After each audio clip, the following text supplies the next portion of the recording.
बिस्मिल्लाहिर्रहमानिर्रहीम। अज़ीज़ तलबा अस्सलामु अलैकुम। बाब अंजुम, बाब का नाम है हिदायत के सरचश्मे मशाहिर इस्लाम। सफ़ा नंबर 86 पर मोहम्मद बिन कासिम आज हमारा उन्वान है। इस सबक के मकासद बयान किए देता हूँ, इसे ज़रा नोट फरमा लें ताकि सबक आया हो जाए कि हम ये सबक क्यों पढ़ रहे हैं। मोहम्मद बिन कासिम की ज़िंदगी के बारे में जान सकें और ये कि मोहम्मद बिन कासिम ने छोटी सी जमीयत के साथ एक बड़ी कुफरी ताकत को किस तरह शिकस्त दी। ये जानना कि ज़ालिम जाबर हुक्मरान का मुकाबला किस जवां मर्दी और बहादुरी के साथ किया जा सकता है।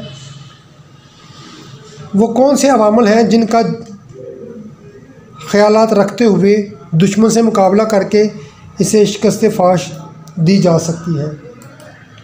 मोहम्मद बिन कासिम ने 17 साल की उम्र में सिंध को फ़तह किया और 22 साल की उम्र में इंतकाल फरमाया और 6 साल में हिंद और सिंध में इस्लाम को फैलाया और तारीख़ इस्लाम की सबसे पहली मस्जिद जो सिंध में कायम की दीबल के मुकाम पर। ये बेटा इसके मकासद हैं, इनका जानना आपके लिए बहुत ज़रूरी था। आइए आगे बढ़ते हैं। बिस्मिल्लाहिर्रहमानिर्रहीम। अज़ीज़ तलबा अस्सलामु अलैकुम वरहमतुल्लाहि वबरकातुहू। बाब पंजुम, हिदायत के सरचश्मे मशाहिर इस्लाम। उन्वान है मोहम्मद बिन कासिम। मोहम्मद बिन कासिम का असल नाम इमादुद्दीन था। इमादुद्दीन का मतलब दीन का स्तून, और आप दीन का स्तून साबित भी हुए। 695 ईस्वी ताइफ के कबीले बनु सकीफ़ में आप पैदा हुए। बाप का नाम कासिम था। आपकी उम्र 5 बरस की थी कि उनका इंतकाल हुआ और आपकी पैदाइश से पहले आपके बाप कासिम को बसरा का आमिल मुकर्रर किया गया। तालीम और तरबियत, आपकी उम्र 5 साल की थी कि हजाज बिन यूसुफ ने आपको बसरा के अस्करी स्कूल में दाखिल करवा दिया, जहाँ तालीम और तरबियत के साथ साथ आपने अमूर सल्तनत और जंगी मुहर्रकात तो तजुर्बात और तालीम और तरबियत के हवाले से आपकी उम्र जब 5 बरस हुई तो हजाज बिन यूसुफ ने आपको बसरा के अस्करी स्कूल में दाखिल करवा दिया, जहाँ आपने तालीम और तरबियत के साथ साथ अमूर सल्तनत की बजा आवरी, जंगी मुहर्रकात और तजुर्बात भी हासिल किए। इन तजुर्बात और मुहर्रकात को परवान चढ़ाने के लिए और इसको सबूत के तौर पर ज़ाहिर करने के लिए आपको अजीम सिपा सलार कुतैबा बिन मुस्लिम के साथ मुख्तलिफ महाज़ों पर भेजा गया, जिसमें आपने अपनी बहादुरी के बहुत से जौहर दिखाए। आगे सिंध की फतह। दर हकीकत अरब के जो ताजर थे वो बहेरा अरब और खलीज फारस के रास्ते तजारत किया करते थे, और वो कुछ ताजर जो थे वो सराद्वीप लंका में मुकीम हो गए और मुस्तकिल सुकूनत अख्तियार करने के बाद कुछ जो अरब ताजर थे उनका इंतकाल हो गया, तो उनकी ख़वातीन, औरतों और बच्चों को मालो असबाब और तहाइफ देकर वापस इराक़ भेजा गया। जब वो दीबल के मुकाम पर पहुँचे तो राजा दाहर की फ़ौज ने बच्चों औरतों को कैद कर लिया और उनका तहाइफ और मालो असबाब लूट लिया। हजाज बिन यूसुफ को जब इस बात की खबर मिली तो इराक़ का गवर्नर होने के नाते आपने राजा दाहर को ख़त लिखा कि औरतों और बच्चों को छोड़ दिया जाए और उनका मालो असबाब वापस कर दिया जाए। राजा दाहर ने लाइल्मी का इजहार करते हुए अदम तवज्जी से काम लिया और नतीजे के तौर पर आपने उमवी खलीफा वलीद बिन अब्दुल मलिक को से इजाज़त ली और उन्होंने फिर जिहाद का फ़ैसला किया और मोहम्मद बिन कासिम, जिनकी उम्र अभी 17 बरस की थी, उन्हें 6000 शामी फ़ौज का लश्कर उनके सुपुर्द किया गया और उन्होंने 6000 फ़ौज का लश्कर तैयार किया और जिसमें बहुत से तेज़ रफ्तार घोड़े और बहुत सी मंजनीकें शामिल थीं। उनमें अरूस नामी एक मंजनीक भी शामिल थी जिसको 500 अफराद धकेलते थे, हरकत देते थे। जब ये मकरान का साहिल अबूर करके पंजगोर और अरमर बेला को फतह किया और दीबल पहुँचे, तो दीबल पहुँचने के बाद आपने लश्कर कशी की और दीबल की जो फसील है, जो कला है, उस कले पर संगबारी की गई, उसके परचम को गिराया गया और यूं दीबल फतह हुआ और आपने सिंध में दीबल के मुकाम पर एक तारीख़ इस्लाम की पहली मस्जिद तामीर की। सिंध की फतह के बाद आपके अखलाक़ व इक़दार और किरदार जो थे और आपकी अदात जो थी वो इस कदर लोगों में आप रच बस गए कि आपने जिहाद के दौरान हुक्म दिया। सिंध की फतह के बाद आपके अखलाक़ व आदात और जंग के दौरान आपने अपनी जो फ़ौज है उस लश्कर को हुक्म दिया कि औरतों, बच्चों, खेत खलियान को बर्बाद ना किया जाए, बूढ़ों को अजियत ना पहुंचाई जाए और जो हथियार डाल दे उसको कत्ल ना किया जाए।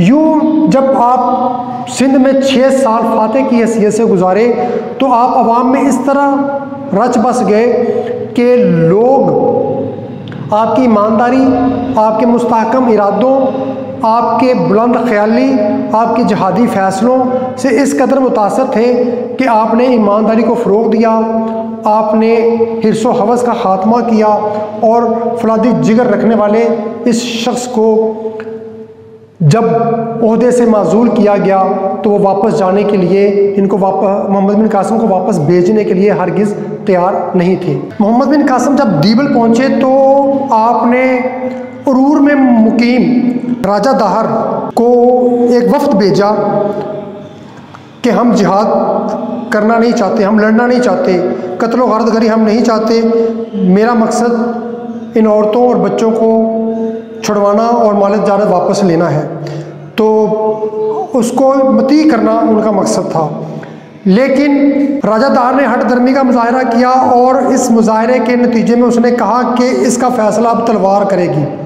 चुनाचे उसने एक बहुत बड़ा फ़ौजी लश्कर तैयार किया जिसमें 10,000 सवार थे और 30,000 पैदल फ़ौज थी और हाथियों का एक बहुत बड़ा लश्कर उसमें शामिल किया गया। राजा दाहर खुद एक सफ़ेद हाथी पर सवार था। जंग शुरू हुई। मोहम्मद बिन कासिम ने जंगी हिकमत अमली को अपनाते हुए रसूल पाक सल्लल्लाहु अलैहि वसल्लम की उस हदीस को ज़हन में रखते हुए अल हर्ब खुदा, जंग धोखाधड़ी का नाम है, तो आपने उन पर आग के गोले बरसाए। हाथी आग को देखकर बिदकने लगे और उन्होंने अपनी फ़ौज को रौंद डाला। राजा दाहर खुद अपने हाथी समेत एक नदी की दलदल में फंस गया और उस इबरतनाक शिकस्त को देखते हुए आपने 3 जो गुमसान की जंग थी उसका ख़ात्मा हुआ और यूँ पूरे सिंध में मोहम्मद बिन कासिम ने इस्लाम को फैलाया और तारीख़ इस्लाम की पहली मस्जिद जो आपने तामीर की इसका सेहरा भी आपके सर है। 1206 में कुतुबुद्दीन ऐबक ने बाकायदा तौर पर इस्लाम की बुनियाद रखी।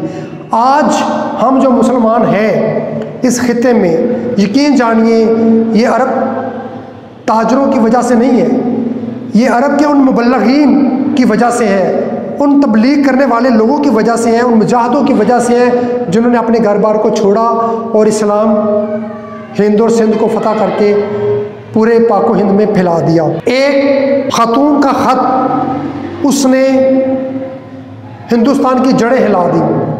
आज कश्मीर, बर्मा, फ़लस्तीन, अराब, शाम, मिस्र, दुनिया के कितने ममालिक हैं जो इस जुल्म व तशद्दुद का शिकार है। हम बड़े फ़ख्र से अपने असलाफ़ का जिक्र करते हैं, सलाहुद्दीन अय्यूबी ने ये किया, मोहम्मद बिन कासिम ने ये किया और खालिद बिन वलीद का ये हाल था, तो हम जब इन जुल्मों सितम को देखते हैं तो क्या हम पर ये आयद नहीं होता कि हम अपनी ज़िम्मेदारियों को महसूस करें और इन असलाफ़ की ज़िंदगियों को अपनाएं जिन्होंने इस्लाम की अहया की खातर अपनी जानों के नजराने पेश किए।